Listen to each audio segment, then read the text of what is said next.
Dati isa siya sa pinakamakapangyarihang tao sa Pilipinas. Ngayon, nakakulong sa The Hague.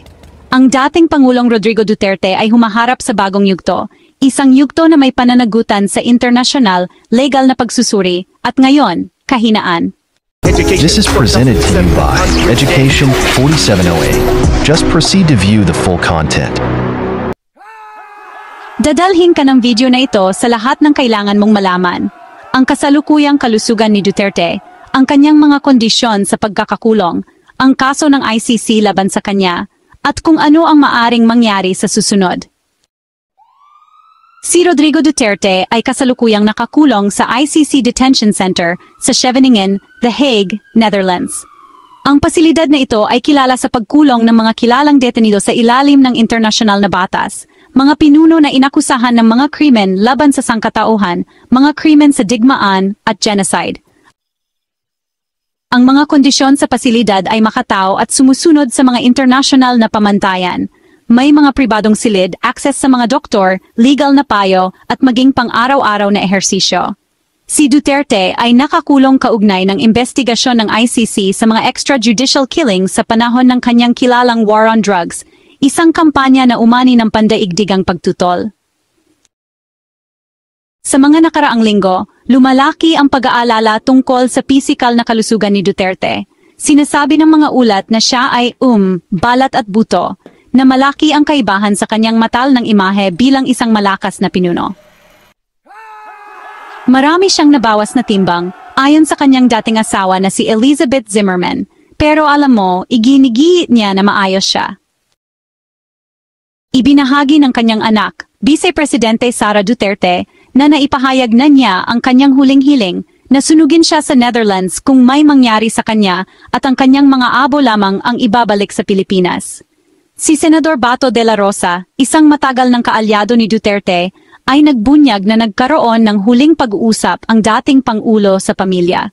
Isang nakakapanindig balahibong paalala na ang proseso ng ICC ay maaring, sa totoo lang, tumagal ng maraming taon. Maari bang maging batayan ang mga alalahanin sa kalusugan ni Duterte para sa house arrest o interim release sa ICC? Hindi automatiko.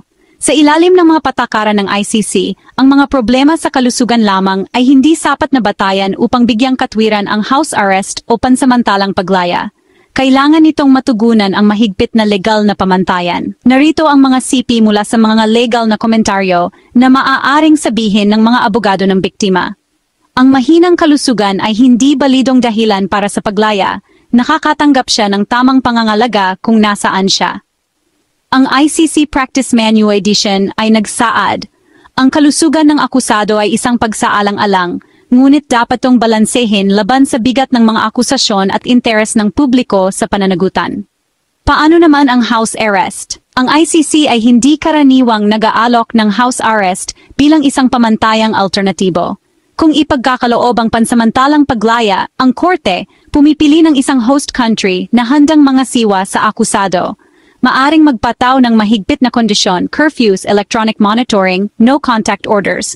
Hindi pa nakakakita si Duterte ng anumang bansa na handang mag-host sa kanya sa ilalim ng supervised release. Ang kaso laban kay Duterte sa ICC ay nagsimula sa isang paunang pagsusuri noong 2018. Pagsapit ng 2021, pinahintulutan ng ICC ang isang buong investigasyon. At noong 2025, sa wakas ay inaresto at inilipat si Rodrigo Duterte sa The Hague. Mahigit 6,000 pagkamatay ang naitala sa opisyal na tos ng pulisya.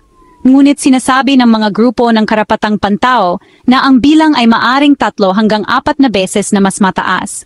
Maraming testimonya ng saksi, mga ulat ng investigasyon, at maging mga pagtatapat mula sa mga dating opisyal ng pulisya, tulad ni Arturo Las Cañas ang isinumite bilang ebidensya. Iginigit ng ICC na hindi ito isang pampulitikang paghihiganti. Ito ay isang usapin ng internasyonal na batas at katarungan para sa mga biktima. Naghain ang legal team ni Duterte ng interim release, binabanggit ang kanyang edad at ang kanyang lumalalang kalusugan. Ngunit sa ngayon, hindi pa ibinibigay ng ICC ang kahilingang ito. Iginigit ng mga grupo ng biktima na hindi sapat ang mahinang kalusugan para bigyang katwiran ng paglaya. Iginigiit nila na si Duterte ay nakakatanggap ng tamang pangangalagang medical sa detensyon. Hindi tulad ng mga lokal na sistema, ang mga pamamaraan ng ICC ay hindi pinapayagan ng piyansa sa parehong paraan. Ang interim release ay bihira at mahigpit na kontrolado, lalo na kung may pag-aalala tungkol sa pagtakas ng akusado o panghihimasok sa mga paglilitis. Ang kaso ni Duterte ay papalapit na sa confirmation of charges hearing na natatagda sa Setyembre 23, 2025. Magdedesisyon ang ICC kung may sapat na ebidensya ang kaso para magpatuloy sa buong paglilitis.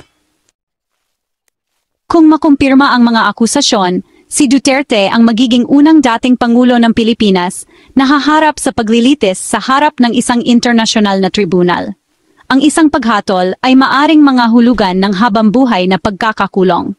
Gayunpaman, ang proseso ay maaring tumagal ng maraming taon, at ang kalusugan ni Duterte ay nananatiling isang salik na maaring makaapekto sa kung gaano katagal siya makikilahok. Hati ang opinyon ng publiko. Sinasabi ng mga taga-suporta na hindi patas ang pagta-target ng ICC sa isang leader ng Pilipinas. Iginigiit ng mga kritiko na matagal nang dapat makamit ang katarungan na ito. Habang patuloy na hinaharap ng Pilipinas ang political realignment, maaring makaapekto ang kaso ni Duterte sa mga eleksyon, alyansa, at maging sa kinabukasan ng internasyonal na kooperasyon. Wala na si Rodrigo Duterte sa podium, wala na sa palasyo, ngunit nananatili siya sa pandaigdigang sentro ng atensyon. Kung hatulan man siyang nagkasala o inosente, maaala ng kasaysayan ang sandaling ito. Hindi ito sapat sa legal na paraan para sa house arrest o pansamantalang paglaya. Ang kanyang kondisyon ay dapat na maluba, hindi magagamot sa bilangguan at nagbabanta sa buhay. Itinuturing pa rin ng ICC na kaya niyang makatanggap ng pangangalaga at hindi nakakakita ng matinding dahilan para palayain siya ng maaga. Ano ang inyong saloobin tungkol dito? Nararapat bang pauwiin na si Duterte sa Pilipinas dahil sa kanyang kalusugan? I-comment ang inyong opinyon sa ibaba. Maraming salamat. Hanggang sa susunod na updates. At malamang, ito ay tungkol sa resolution ni Senator Cayetano ukol sa house arrest ni Duterte. Disclaimer, ang nilalaman na ito ay niliha para sa mga layuning pang-edukasyon, impormasyon, at pamamahayag lamang. Ito ay batay sa mga pampublikong ulat, opisyal na pahayag, at mapagkakatiwala ang pinagmulan ng balita hanggang sa petsa ng paglalathala. Hindi namin inaangkin o iginigiit ang pagkakasala o kawalang kasalanan ng sinumang individual. Ang dating Pangulong Rodrigo Duterte ay nananatiling ipinapalagay na inosente hanggat hindi napatunayang nagkasala sa ilalim ng mga patakaran ng International Criminal Court. Anumang pahayag na ginawa tungkol sa kanyang kalusugan, legal na katayuan, o pananaw ng pamilya ay batay sa mga na-verify na pampublikong record at pahayag ng media.